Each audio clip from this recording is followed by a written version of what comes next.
शाबाश मेरे सिपाही, बड़े होकर तुम जरूर कोई कारनामा अंजाम दोगे। भागो यहाँ से। हाय।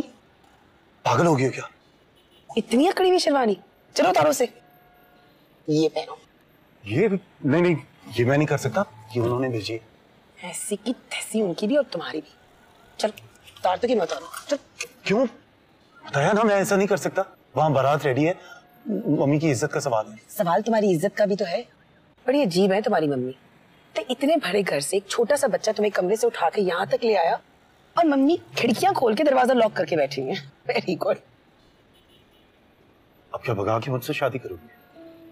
तुम्हें भगाकर शादी करना इतना मुश्किल काम थोड़ी है। मजा तो तब आएगा जब 6 महीने के बाद बारात लेकर मैं इसी घर में आऊंगी।